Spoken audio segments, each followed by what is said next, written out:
nga nekk Baye Fall yombul te maam Sidi xam nga Baye Fall la Bakary mooy loolu te xam nga donte li ñuy doon taalibe Cheikh xaqan yàlla nañ ci dund dee ci dekk ci jamono bi buñ ci tolloo dañuy am kaddu bu baax di wax jërëjëf Serigne Touba Khadim Rasoul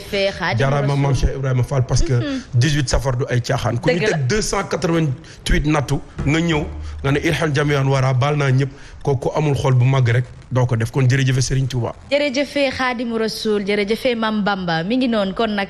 ci kanam tuuti dinañ ci ànd ak Alassane Gningue bu ko defee ñu daal di gën a xam rek la waral bés bi ak yoon wi lan la wundu ba tax ne nag képp kuy jullit rek bu fekkee ni sax yàlla dalaa utal sa wasilay bopp sax nag ndax wasila yàllaa koy tànnal borom di nga xam ne ni mag yi ñoom ñëpp a baax te ñoom ñëpp a liggéey l'islam kon nag ñoom ñëpp a barkel ba tax ne war nañoo sàkku ci seen barke yàlla defal ñu jàmm merci beaucoup njaboot gu barkel gi yàlla nañ ko bokk ah ok Touré Mandi Mori ayca mi ngi lay seetaan mi ngi lay nuyu xam naa mi ngi lay nuyu quoi mais 21 septembre Mame Sidy 1991 ci la ñuy àddu à la faveur d'une révision constitutionnelle professeur d'Onfakha la poste de premier ministre le poste autant pour moi de premier ministre est rétabli il avait été créé en 1970 et avant d'être supprimé en 1983 le premier titulaire du poste à sa création fut Abdou Diouf administrateur civil 35 ans précédemment ministre du plan et de l'industrie voilà kii moo di Abdou Diouf mi nga xamante ni nekkoon na deuxième président du Sénégal par intérim te mu nekkoon le 25 il a été président à 45 ans ministre à 35 ans et maire je crois à 25 ans gouverneur à 25 ans justement mën naa wax ne 21 septembre 1991 boobu lu tax Abdou Diouf créé indiwaat poste premier ministre ci ñi ko si sonaloon ci laa bokkoon mooy étudiants yi parce que dafa gis ne tout le temps sunu revendication yi tension yi di métti il fallait que mu am benn fusible koo xam ne mun na nekk diggantam moom ak ñi nga xam ne dañuy ñaxtu donc loolu c'était dans un contexte de crise extraordinaire te après la ñu démarré sax ba créer gouvernement élargi ak Abdoulaye Wade ak ñoom Amath Dansokho et cetera. justement kon nag mi ngi noonu ba tey rek yaay booy dañuy wëyandi ci li nga xamante ni moom moo di suñu ab éphéméride waaye en attendant cela on rend hommage à Madiou Diabaté mi nga xamante ni wàcc na liggéey génn na àddunaam te soxnaam mi ngi ñuy seetaan ci jamono ji kon nag loolu bu ñu ko yégee rek dañuy koy ñaanaat Henriette moom yal na yàlla may ko xolub muñ te yokk ko kattan njaboot gi mu ko bàyyee yal na yàlla barkeel leen n'est-ce pas yaay booy ñoom tam ay nit yoo xam ne lañu ay artistes yoo xam dañu sonn ci seen aar ngir seen réew ñoo ñi ngi leen di ñaanal yàlla yërëm leen at leen ci yërmandeem ci barke yonent bi teg loxoom ci njaboot yi ñu bàyyi allahumma amin ca 2018 nag la ñuy àddu bu ñu jógee ci 1991 parler de décès à l'âge de 70 ans à l'aéroport de Dakar des suites de malaise de Bruno Diatta chef du protocole de la présidence de la République depuis 1979 quand même un monument nous en rappelons tous en 2018 un coup énorme un grand choc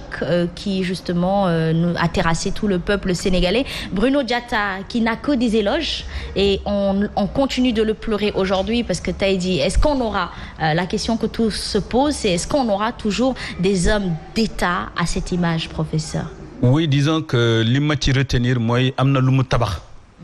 c'est-à-dire que peut-être que moom jëmmam lu mu mënoon ak nu mu ko daan defee peut-être pour am keneen ku mel noonu ku nekk da nga am sa voilà sa talent ak ni nga koy defee et cetera mais je pense que bokk na ci ñi nga xam ne dañoo tabax République du Sénégal tabax nation bi te li may retenir mooy musuma dégg benn scandale en fait musuma dégg turam ci benn histoire boo xam ne mun na nekk loo xam ne mun na rusloo ay mbokkam wala réew mi donc ça a été un homme parfait dans son métier c'est-à-dire que boo doon gis Bruno doo xalaat leneen lu dul la fonction du chef de protocole te il y avait cet ordre-là, il y avait l'organisation et c'est un peu dommage que sur ce point-là aujourd'hui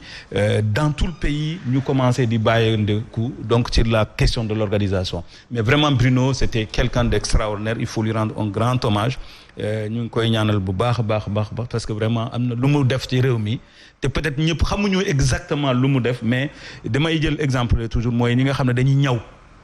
ñëw yére mais kenn du leen gis. Très bien. nit yi ñëwul sol ko Sénégal dafa mel ni loolu. et le grand couturier il est parti. Je sais qu'on a tous beaucoup à dire justement par rapport ak moom. lenn rek laay métti te mës naa ko wax parce que amoon na chance bi ñu nekkee lycée Lamine Gueye. bu ñu jaarul rue Brière wala rue de l'Isle fi mu dëkkoon. il était à l'angle fa la dëkkoon. des fois dañ doon tase mais li ñu ko doon joytu mooy est-ce que yaa ngi xalaat ku mel ni yow wala am école wala ñu former ñu mel ni yow.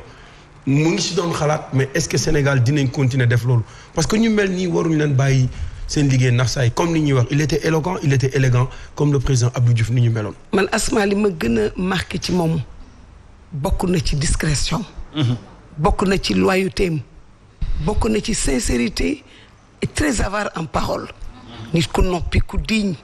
ku am personnalité ku am secret koo xam ne tey ku ko fekkoon fa mu tëdd wax ko ne ay gor ñi ngi weer ay gor li ñu xam ñu ngi koy wax sur la place publique kon tey dina yëngu ci biir tombam ñu koy rendre un hommage bu mu mérité boo xam ne yàlla na ko yàlla yërëm te àtte ko ci yërmandeem. Allahumma amin ya rabbi. Pour rester justement dans l'actualité, certains se diraient c'est les méritants de la chaise présidentielle, des hommes avec justement autant de talent dans la gestion ou dans l'art de la gestion de la société ou même li nga xamante ni moom moo di langum politique gi dafay baax ñu mel noonu coach Moussa li ngay wax moom la ñëpp di jooy est-ce que jotoon na tàggat ay ndaw ci yoon gi mu nekkee woon ndaxte nag mën nañu wax ne 1979 ba léegi ki nga xamante ni mi ngi ci nguur gi te kenn déggu la ci scandale xamoon nga lépp yeeyoo nga woon lépp te pourtant musta xëccoo dara ak kenn kon nag nekk na monument boo xamante ni jamono ji ba tey dañ koy wéy di jooy. Je pense que tous les présidents qui ont justement goûté à la chaise présidentielle du Sénégal le pleurent aujourd'hui et on ne peut que faire des prières formuler des prières pour la paix de son âme mais justement nañuy fexe rek di def royukaay ñooñ noonu nga xamante ne zéro faute. Tout à fait. Parce que nag président Macky Sall il fut bien entouré et depuis 2018 on se rend compte qu'il y a plus en plus de scandales derrière Bruno Diatta vis-à-vis de nguur gi parce que avant de 2012 à 2018 il y avait une forme de sécurité il y avait une forme d'élégance qui entourait quand même le régime actuel. Je pense que protocole bi sooy xool bu baax il y a de très bons diplomates etc. Il y a pas de souci. Mais bon voilà Bruno il est incopiable quoi. C'était quand même original c'était quand même voilà, Bruno original. Voilà mi ngi noonu 2020 ci la ñuy àddu bu ko defee ñu waxtaanee Cheikh Tidiane Gadio ancien ministre des Affaires étrangères du Sénégal en avril 2000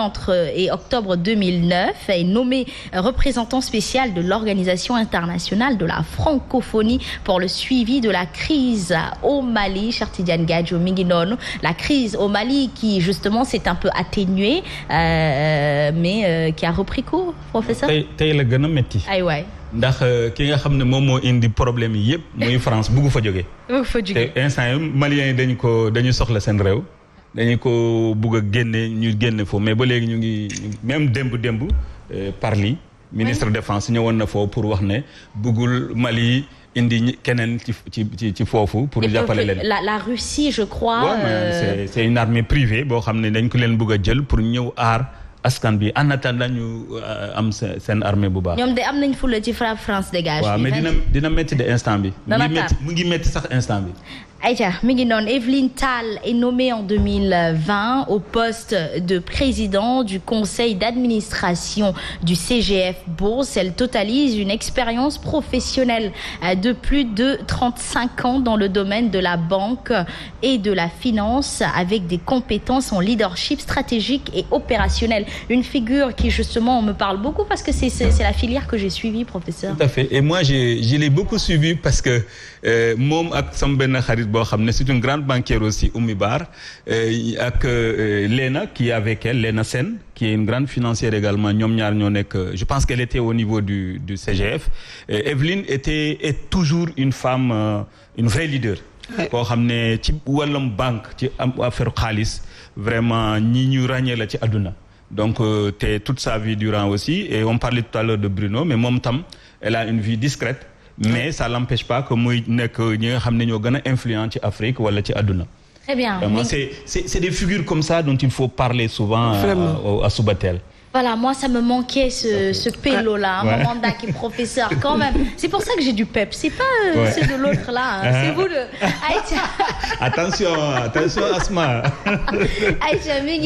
ginnaaw loolu nag ñu dugg ci safar gi ndaxte dañu koy dégtal suñu téléspectateurs yi depuis le premier safar dañ ci ànd ak Alassane Gning bés bu nekk daal di waxtaanee bërëb wala sax na kenn ci kilifa yi nga xamante ni ñoom ñoo sanc yoon wi ba tax ne màggal bu amee ñëpp di daw di wuutu foofulee dañ ci ànd ak Alassane Gning Mame Sidi bu yembee ñu dikkaat sur le plateau. asalaamaaleykum mbokku jullit yi mbokku taalibe yi ñu ngi leen di ziar di leen màggal ci weer bu tedd bi ñu nekk muy weeru safar di leen jox seen wàccuwaay ñu bëgg saa su nekk di leen indil ay pàcc ci yoonu murit maanaam ay point ci yoonu murit di leen ko leeral tey mu mel ni dañ leen indil benn leeral lu jëm ci ñaari jàmbaari Serigne Touba Mbacke Xaadim Rasulillah ñuy ay liggéeykatam te ñu bëri di leen jaawale ndax seeni tur yi dañoo xaw a niroo ñaar ñooñu ñooy ñan kenn ki muy Serigne Mouhamadou Lamine Diop Dagana keneen ki di Serigne Modou Lo Dagana mu mel ni ñaari tur yooyu noonu ñu bëri dañ leen di jaawale te bokkuñu tey incha allah dinañ leen leeral ñaari tur yooyu ak ñaari jàmbaari Serigne Touba Mbacke Xaadim Rasulullah ku ne fa ngi féete woon Serigne Touba kon ñu tàmbalee ci ki nga xam ni mooy Serigne Modou Lo Dagana Serigne Modou Lo Dagana dëkkul Dagana Serigne Modou Lo Dagana Kokki Guy la dëkk en 1903 bi Serigne Touba jógee Daaru Marnaan te tubaab bi exilé ko Mauritanie si la sëñ Modou Lo Dagana Serigne Touba yóbbu sëñ Modou Lo Dagana mu nekk Dagana bu mu nekkee Dagana maanaam lu waral a nekkam Dagana maanaam sëñ Touba dafa bëggoon ay nit ñi koy fekk ci gànnaar dafa waxoon ay critères yi nga xam ne ay melo yi nga xam ni maanaam nit ñi koy fekk ci gànnaar noonu nañu war a meloo ak ñan ñoo ko war a fekk ci looloo waral saxub Serigne Modou Lo Dagana ba mu nekk Dagana ba Dagana bi law yàlla def mu nekk Dagana yàgg fa lool ba am fa soxna kër gu mu nekkoon Dagana mi ngi fa mbokki soxnaam soosu ñi ngi fa sëñ Modou Lo moom moo des Dagana sëñ Moussa Ka mi ngi koy indi si Jazaawu Shakoor moom moo des Dagana yàgg fa lool doon seet ak seetantal ñi nga xam ne ñoo war a fekki Serigne Touba gànnaar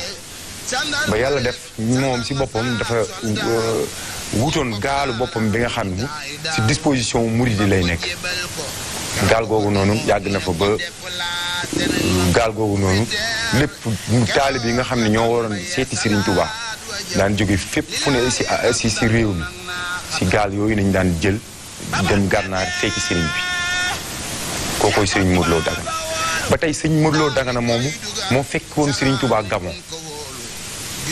ba yàlla def bu mu ko fekkee Gabon fekk mi ngi fekk Serigne Touba Mbacke Xaadim Rasulullah si fanam yu mujj Lambaréné am na ñu ni maa yomb la ko fekk am na ñu ni Lambaréné ndax foofu dafa am wuute am na ñu ni Serigne Touba si Lambaréné la mujjee nekk fa la defee ñaari at yu mujj yi am na ñu ni maa yomb la defee at yu mujj mais man dama bokk si gëstu yu may def yi dama bokk si ñi wax ñi Lambaréné la Serigne bu mujjee man foofu ñu ban si attardé wu mais si gàttal Serigne Modou Lo Dagana foofu la fekk Serigne Touba Mbacke Xaadim Rasulullah Lambaréné boobu si ni ba Serigne Touba ni ko boo demee ni wax maam si